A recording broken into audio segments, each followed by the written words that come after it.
아이들하고 대화를 하다 보면 이유를 자주 물어봅니다. 근데 이유를 설명해 줄 수 있는 건 해주면 되는데 일부 학부모님들 중에는 이유를 설명할 수 없는 거에 대해서는 시킬 수 없다라는 이상한 논리 구조를 갖고 계시는 분들이 있어요. 예를 들어서 아침에 왜 일찍 일어나서 준비를 하고 학교를 가야 돼 라고 했을 때 그게 일반 사람들이 너한테 바라는 사회적인 모습이란다 라고 설명을 해주면 되긴 하거든요. 근데 나는 안 바라는데 난 다른 사람들한테 안 바라는데 이래버리면 할 말이 없는 거예요. 그러니까 절대 다수가 원하는 모습들이 있을 거 아니에요. 본인이 하지 못하더라도 그런 모습들을 보통은 저희가 이제 존경하거나 아니면 좋게 보거나 아니면 긍정적으로 생각하는 정도까지 가니까 그런 말들 하나하나까지 다 설명해 줘야 되는 거는 조금 아니라고 보는 거죠. 긍정적인 모습이나 긍정적인 유익한 행동들을 하는 사람들을 자주 보여줌으로써 이 아이의 기준을 그렇게 맞춰주는 게 굉장히 중요한 거다라고 저는 생각을 합니다. 근데 어렸을 때는 솔직히 말해서 아이의 행동 제어의 가장 근본은 이제 좀 무섭게 대하는 거죠. 솔직히 말하면 막 욱박지거나 폭행을 가한다기보다는 조금만 무섭게 해도 애들은 충분히 행동으로 옮겨주니까 어렸을 때는 그게 가능한데 어머니 사춘기 넘어서면 이제 눈 이제 가로로 뜨고 세로로 뜨고 막 이러면은 지그재그로 막 뜨고 막 이래요. 가재미 친구 쏘가리 뭐 이런 눈깔 띄면은 방송에서는 이제 대화로 해라라고 하는데 대화가 통해야 뭘 하든가 말든가 하지 그냥 우겨요. JAEDU님께서 초3 과학하다가 과학 용어 제대로 안 해오냐고 엄마가 그 사인 받은 분한테 보내줘? 거기 초딩 안 받아. 나 그럼 고딩 때는 그때까지 하실지는 모르겠고 어머니 제 목표는 한 20년 더 해먹는 겁니다. 그러니까 아마 가능하지 않을까요? 그리고 이 상태면 안 받아주신다고 했다고 태도가 이따위야 효자손 휘젓고 애 좀 혼내주세요. 그랬는데 그러니까 어머님들 입장에서는 이 아이조차 다 이쁜 거죠. 이 아이의 행동들이 다 이쁜 건데 많이 못 혼내세요. 그러니까 어렸을 때 많이 혼내주셔야 되는데 많이 못 혼내십니다. 사람이 어떤 행위를 하는 데는요. 솔직히 말해서 이유가 없어요. 그거를 이유를 찾는 거고 남들이 납득할 만한 어떤 핑계를 갖다 붙이는 거라고 보시면 됩니다. 세상을 살아갈 때 사회적으로 여러 사람 속에서 살아갈 때 꾸준하고 열심히 하고 잘하는 것들이 굉장히 중요하죠. 근데 아이들 입장에선 잘하지 못할 것 같고 꾸준하지 못할 것 같고 하는 애를 괴로우니까 굳이 내가 거기까지도 할 생각이 없는데 라고 하면서 자기 기대치를 낮추거나 아니면 왜 해야 되냐고 거꾸로 반문하는 상황들이 많아지는 거죠. 예전에는 제가 온몸에 문신을 하고 싶어 했어요. 문신을 해서 되는 직업들도 있어요. 문신한 거랑 상관없이 돈을 벌 수 있으면 상관이 없는데 저 같은 경우는 온몸에 현란한 문신이 있으면 당연히 제 밥줄은 끊기겠죠. 이거는 뭐 성인이 돼서 자기가 문신을 해서 자기 직업하고 전혀 상관없이 돈을 벌 수 있다는 분들에 대해서는 제가 태클 거는 게 아니에요. 우리나라 사회가 아무리 지금 오픈돼 있다고 해도 저는 솔직히 제 주변에 다 물어봐도 문신을 하는 순간 몸에 막 자잘한 문신들하고 몸에다가 이렇게 여러 가지 글자 새기고 하시는 분들 중에 이게 어설퍼지면 평생 자신이 그렇게 어설픈 사람이 아니다라는 걸 증명하면서 살아야 돼요. 저 같은 경우는 또 살아온 세월이 또 험난하다 보니까 얼마나 험난했겠습니까? 솔직히 말하면 누구한테도 지지 말아야 되고 누구도 그렇다고 누구에게 해를 당해서도 안 되는 상황이고 또 지켜야 될 가족들도 있었으니까 제 입장에서 보면은 허세가 아닌 기세를 가져야 됐었겠죠. 그러니까 그런 문신들이 필요한 거라고 생각한 시절도 있어요. 근데 왜 못했냐? 아까 말했던 거예요. 제가 평생 그 사람들이 그 문신을 보고 떠올릴 만한 어떤 이미지의 사람이 아니라는 걸 평생 증명하면서 살아야 되니까 하지 않았던 거죠. 우리가 만약에 공부를 왜 해야 되냐라고 물어보면 우리 사회가 공부를 꾸준하게 열심히 하는 사람들도 요구를 하고 또 공부를 꾸준하게 열심히 이 공부라는 게 꼭 수학과뿐만이 아니라 뭐 여러 가지를 배우는 자세를 갖는 사람들을 되게 좋아한다. 솔직히 사람들은 저 사람한테 뭔가 배울 게 있는 사람을 좀 좋아하잖아요. 또 싫어하는 애들도 있어요. 뭐 지금도 뭐 세상의 다양성이 있다는 둥 하면서 그 사람의 다양성을 인정하지 않는 거야. 그러니까 논리 모순에 빠지는 거죠. 그러면서 저 사람이 하는 의도는 다 나쁜 거고 돈 빨아먹기 위해서 하는 거다. 본인은 이제 돈을 안 벌고 집에 있는 돈 모기처럼 빨아 처먹고 앉아있으니까 그딴 얘기를 쉽게 할 수 있는 거예요. 돈을 제대로 안 벌어봐서. 어떤 사람이 어떤 행위를 할 때는 여러 가지 목적이 있겠지만 근본에는 먹고 사는 일이 항상 낑겨 있습니다. 저 또한 그렇고요. 카라님께서 원장님 뒤에 로봇 멋져요. 저도 아들 올해 중3인데 아기 때 갖고 놀던 장난감 장식으로 해줬거든요. 또보 터닝 메카드 저희 집 생각이 나네요. 그런데 저 뒤에 지금 뒤에 있는 저 피규어들 가격이 제가 나중에 정말 나중에 로봇 직원을 둘 수 있게 되면은 카페를 차릴 예정이라 저기 있는 애가 이제 좀 비싸요. 예, 어머니들 생각하는 것보다 많이 비싸고요. 저는 이제 막 그런 걸 모읍니다. 어디 저기 또보카보자 죄송합니다.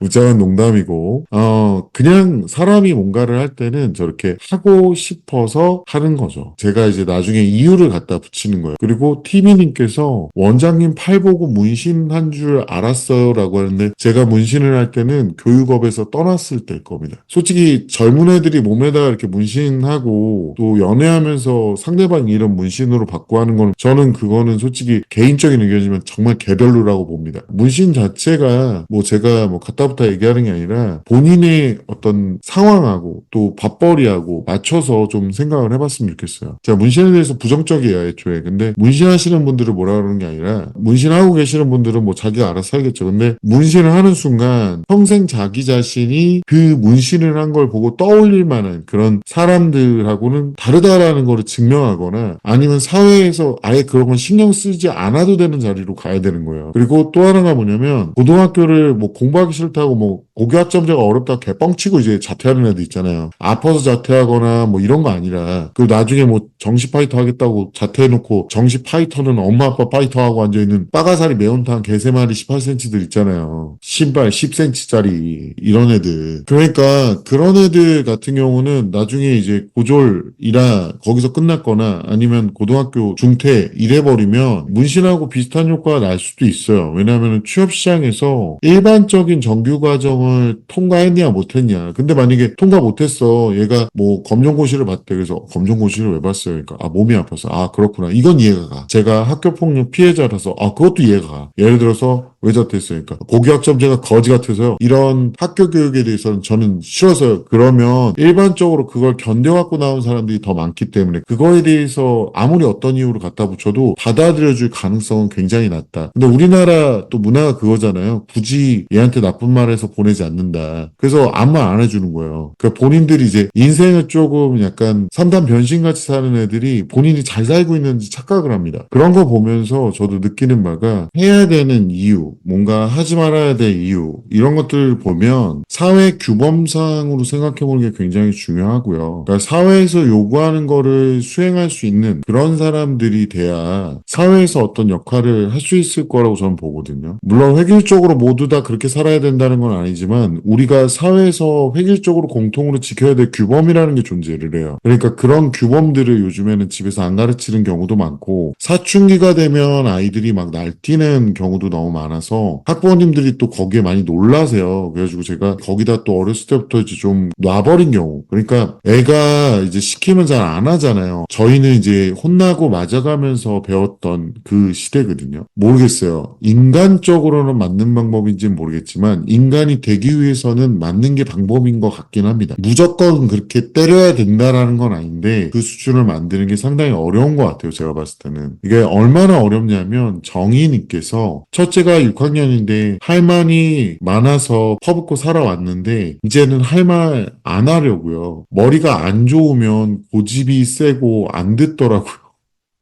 기본적으로 저는 저를 자꾸 돌아보는 성향인데 저와 너무 다르고 그런 주제에 주둥이부터 발사하는 스타일이라 제가 후들겨 팔 것 같아서 포기했습니다. 이미 뭐 날아가고 많이 해봤죠. 소용이 없더라고요. 네, 쥐집 남편 유저지.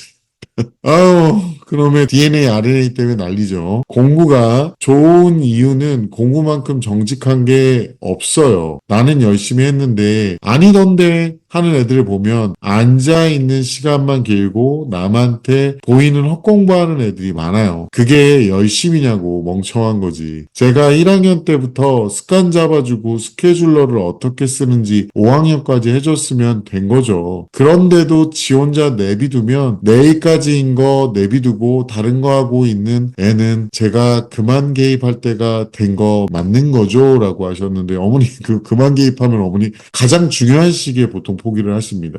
제가 항상 말씀드리지만 사춘기 부모님들은 저거 다 챙기시지 않으면 학업적으로 많이 무너지실 거예요. 그리고 얘가 왜 이렇게 하는지 이유 알려드릴게요. 그냥 그렇게 하는 게 편하니까 졌다고 하는 겁니다. 인생 막 살려고 하는 거예요. 정말로 조심하셔야 돼요. 지니스님께서 저도 아이 셋 키우는데 50대 주부인데 사춘기부터 너무 화병 나더라고요. 마음 내려놓기 쉽지 않죠. 셋째가 예비 고1이라 저도 아직 3년 더 남았네요. 자, 이 어머니 보시면 내려놓으시면 안 되겠죠. 제가 이런 말씀 드려요. 아이들이 그 행동을 하는 걸 이해하려고 들지 마시고 또 아이들이 어떤 행동을 해야 되는 걸 이해시키려고 안 하셨으면 좋겠어요. 그걸 이해시키기에는 애들이 받아들일 준비가 안 돼 있고요. 또 아이가 어떤 행동을 하는 데는 딱히 이유가 없습니다. 그게 쉽고 그렇게 하고 싶어서 하는 거지. 그리고 아까 즈집 남편님들 제발 부탁인데 이 논리 좀 안 가졌으면 좋겠어요. 내비도 할 때 되면 할 거야.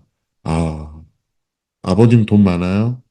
오빠 돈 많아요? 제 경험을 말씀드릴게요. 할 때 됐는데요. 해야 되는데요. 못합니다. 지금 어떤 사람들이 많은지 한번 볼까요? 그냥 쉬었음 청년을 방송국에서 씌운 프레임이라고 하면서 20대들 알바도 안 하면서 랩하러 다니고 노래하러 다니고 춤추러 다닙니다. 그리고 30대 다 될 때까지 제대로 된 직장도 못 구하고 또 30대 애들 퇴직했다가 지금 다시 무슨 철새도 아닌데 그 직장이 다시 이력서를 냅니다. 자, 이 사태는 할 때 되면 하는 걸까요? 아니면 내비두다가 방치하다가 그대로 고착화돼 버리는 겁니다. 할 때 되면요, 못합니다. 즈집 남편님들. 그러니까 그런 말 함부로 안 하셨으면 좋겠어요. 도레미님께서 방임이 더 쉬울 수 있겠죠. 하지만 선생님과 부모의 훈육이 없다면 아이는 누구에게 배우나요? 아침부터 옳은 말씀으로 힐링하며 기분 좋게 시작합니다. 자, 학부모님들, 지집 남편님들은 좀 빠져주시고 학부모님들 분명히 아셔야 될 거